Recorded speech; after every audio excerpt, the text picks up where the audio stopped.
ഒരു ഡിറ്റക്റ്റീവ് ഇങ്ങനെ ഒരു സ്ഥലത്ത് എങ്ങനെ താമസിക്കുന്നു എന്ന് നിങ്ങൾ വിചാരിക്കുന്നുണ്ടാവും അല്ലേ? ഒരു മനുഷ്യൻ ഇങ്ങനെ ഒരു സ്ഥലത്ത് എങ്ങനെയാണ് സാർ താമസിക്കുക? സാധാരണ മനുഷ്യരെ പോലെയല്ല ഡിറ്റക്റ്റീവ്സ്.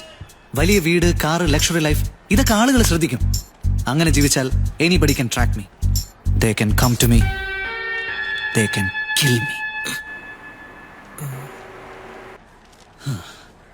അതുകൊണ്ട് 6 മാസത്തിൽ കൂടുതൽ ഞാൻ എവിടെയും താമസിക്കാറില്ല. So that nobody can track me, but I can track anybody. Please out, ഇരിക്കും. സബ്ജക്റ്റിനെ കുറിച്ചുള്ള മുഴുവൻ ഡീറ്റെയിൽസും വേണം. പറയൂ. പറയാം സാർ. ഞാൻ എക്കണോമിക്സ് ആയിരുന്നു. ഇവൻ എഞ്ചിനീയറിംഗ്, മാനേജ്മെന്റ്, കോട്ടേക്കറി, മെക്കാനിക്കൽ എടുത്തു. കോഴ്സ് കംപ്ലീറ്റ് ആയിട്ടില്ല. 10-40 സപ്ലി ബാക്കിയുണ്ട്. പിന്നെ പറയുമ്പോ പിന്നെ എല്ലാം പറയണ്ടേ? താൻ പഠിച്ച സബ്ജക്റ്റ് അല്ല. പിന്നെ ഞാൻ ഡെയ്സിയെ കുറിച്ചല്ല അന്വേഷണം നടത്തുന്നത്. അവളാണ് എന്റെ സബ്ജക്ട്. ഓ